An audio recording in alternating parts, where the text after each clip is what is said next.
आपल्या गुरुकुलचे सर्व विद्यार्थी, श्री स्वामी गगनगिरी आध्यात्मिक वारकरी शिक्षण संस्थाचे सर्व विद्यार्थी आज तुमच्या या गावामध्ये आम्हाला सेवा करण्याची संधी दिली, याबद्दल सर्व ग्रामस्थांचे मी आभार व्यक्त करतो।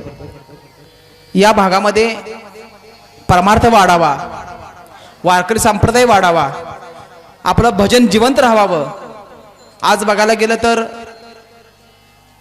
आपल्या गावामध्ये मंदिर आहेत, भक्ती मार्ग पण चालू आहे, नाही असं नाही, पण त्यामध्ये आज जे उणीव जे भासते ती भजनांची आज उणीव भासते। आज भजनं बंद पडायला लागलेत। आज वादक आहेत तर टाळकरी नाही, टाळकरी आहेत तर वादक नाही, ही अवस्था आहे सध्या। आज तुम्ही बघितले की ही मुलं पकवाज कसा वाजवतात, टाळ कसा वाजवतात, हरिपाठ कसा म्हणतात, आणि हे सगळं शाळा शिकत सगळ्या गोष्टी चालू आहेत। आज यामध्ये आज आपले 8वीचे विद्यार्थी NMS ला 3 विद्यार्थी आपले पात्र झालेले आहेत ह्या वर्षी। असं काही नाही की बाबा फक्त हेच केलं वारकरी संप्रदाय म्हणजे केलं म्हणजे आपला मुलग्याला दुसरं काही शिकता येत नाही असा विषय नसतो। सगळ्या गोष्टी ह्या मुलांच्याकडून करून घेतल्या जातात। फक्त विषय राहतो तो म्हणजे फक्त सेवेचा।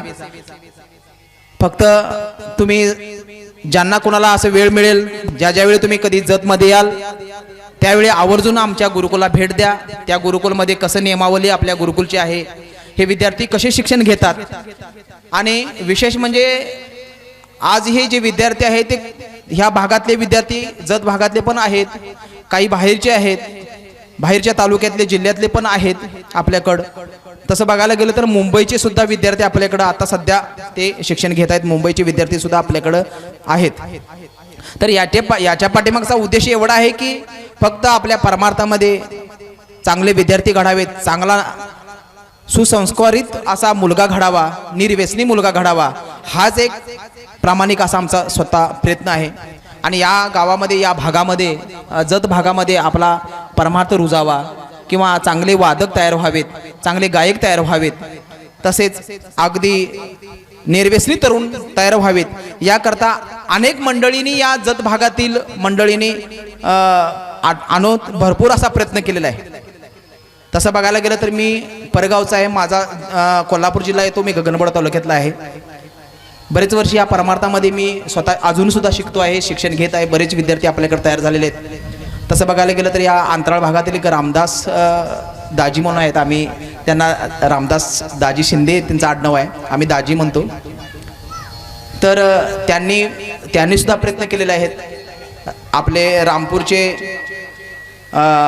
परशुराम घाटगे महाराज आहेत, त्यांचा पण विद्यार्थी आपल्याकडे शिकायला होता, त्यांनी सुद्धा भरपूर प्रयत्न केले की आपल्या भागामध्ये गुरुकुल तयार व्हावं, एक 4 मुलं तयार व्हावीत, आणि आपल्या गावोगावामध्ये भजन तयार व्हावं, भजन जिवंत राहावं।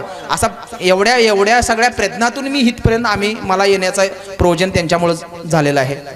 म्हणून पहिल्याच वर्षी आपल्याकडे जवळजवळ 26 विद्यार्थी शिकत आहेत। तर शिकत असताना मी त्यांच्याकडून फक्त त्यांचे एक अल्प फीमध्ये त्यांना शिकायला यावं। तसं बघायला गेलं तर मी कोल्हापूरचा, गगनबावड्याचा, माझं इथं कडे ह्या भागात कोणीही नाही आहे, माझी ओळख नाही, स्वतःचं वैयक्तिक काही सुद्धा नाही, पण ह्या मुलांसाठी इथं येऊन सगळं करणं एवढं सोपं नाही। पण अनेक तुमच्यासारखे वारकऱ्यांनी मिळून आपल्याला इथपर्यंत आधार दिला, आणि इथं आपण हे गुरुकुल स्थापन केलेलं आहे। तसं बघायला गेलं तर एक सर्वसामान्य कुटुंबातील हे मुलं आहेत, एकदम शेतकरी कुटुंबातील मुलं आहेत, आणि तुम्ही प्रत्यक्षात तिथं आल्यानंतर तुम्हाला जाणवेल की खरंच बाबा इथं काय चाललंय। म्हणून प्रत्येक माणसानं माझी कळकळीची विनंती आहे, ज्यावेळी कधी तुम्ही जतमध्ये याल ती वाकडी वाट थोडीशी करून तुम्ही आमच्या गुरुकुलला आवर्जून भेट द्या।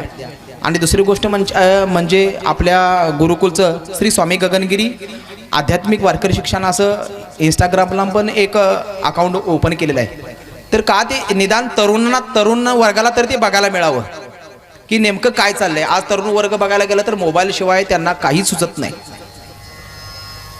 आज मोबाईल बाजूला ठेवून अभ्यास करणारी एक विद्यार्थिनी नेटच्या परीक्षेमध्ये टॉपर आली. तिनं स्वतः वक्तव्य केलेलं आहे आपल्या हे ज्या म्हणजे पेजला एक त्यांना असं केलेलं आहे, एक त्यांनी पेज फॉलो केलेला आहे. तर ते म्हणले की मी मोबाईलपासून बाजूला राहिल्यामुळं मी एवढ्या टॉपला मी येऊ शकले.